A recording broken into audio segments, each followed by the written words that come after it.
maharap na naman sa panibagong kaso si former Batangas Governor Antonio Leviste. Kasong evasion of sentence raw ang isasampa ng Bureau of Corrections dito.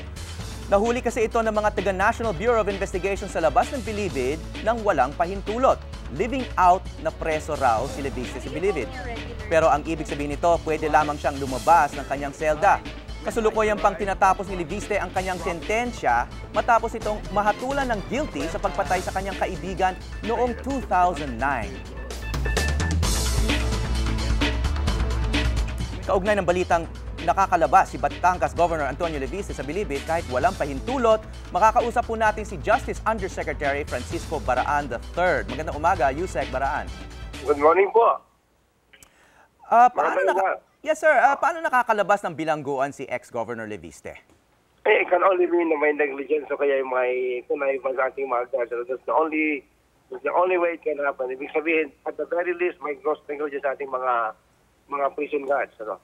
So, walang legal na paraan para makalabas ang isang bilanggo? Halimbawa, may sakit o may birthday ang kamag-anak?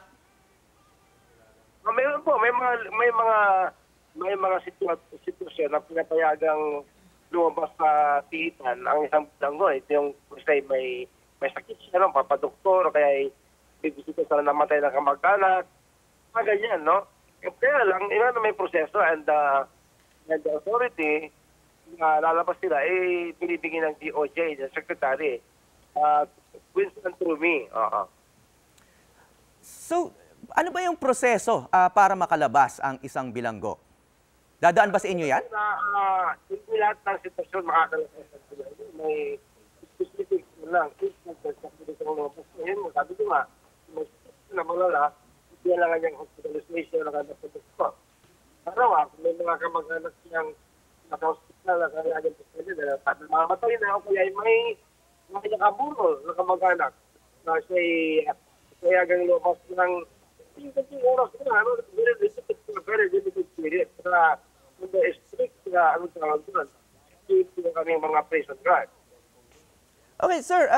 Ano yung mga posibleng parusa ang naghihintay kay ex-Governor Leviste sa kanyang paglabas sa Bilibid nang walang permiso? Evasion of sentence. Yung pangalawa, yung prison guard, yung infidelity in the custody of prisoners. Okay. Kung may mapatunayan na may kanya, ay iba pa yan. Then may corruption na involved. And we will, kaya nga yan, ang aming imbestigahin ngayon. Okay, maraming salamat, Justice Undersecretary Francisco Baraan III.